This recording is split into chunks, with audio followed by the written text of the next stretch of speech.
انہ من یشرک باللہ فقد حرم اللہ علیہ الجنہ، جس نے بھی شرک کیا اس پہ جنت حرام۔ صبح و شام تو اسے شہید کہتا رہے، اس پہ جنت حرام۔ اور جو بھی ابو بکر صدیق کا دشمن ہے وہ خنزیر، نیتن یاہو اور ٹرمپ سے بڑا مرتد اور کافر اور زندیق ہے، چاہے سفید داڑھی بھی ہو اور اوپر کالا دوپٹہ بھی ہو۔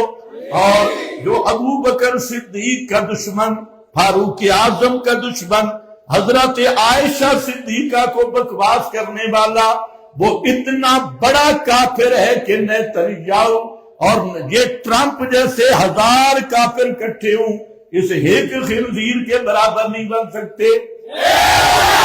اور جو بے غیرت ملا اور جو بے دین ملا، جو زنداد کا ملا ایسے مرتدوں کو شہید کہتے ہیں، اور ایسے انٹرنیشنل زندادکا کو شہید بتا کے مغفرت کی دعائیں کر رہے ہیں، وہ بھی انہی کے ساتھ کے مرتد ہیں۔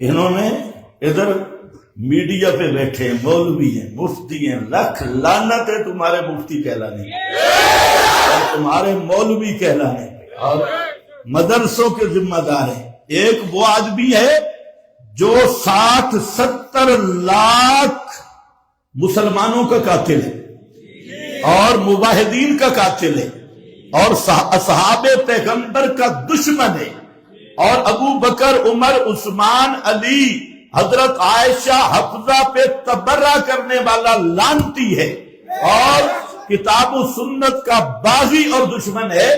اس کو کہنا رحمت اللہ علیہ شہید، اللہ مغفرت فرمائے، تو اب جو مولوی اور پیر ان کے لیے مغفرت کی دعا کرتا ہے، ہم ڈنکے کی چوٹ پہ کہتے ہیں وہ مولوی بھی مرتد ہے، وہ پیر بھی مرتد ہے۔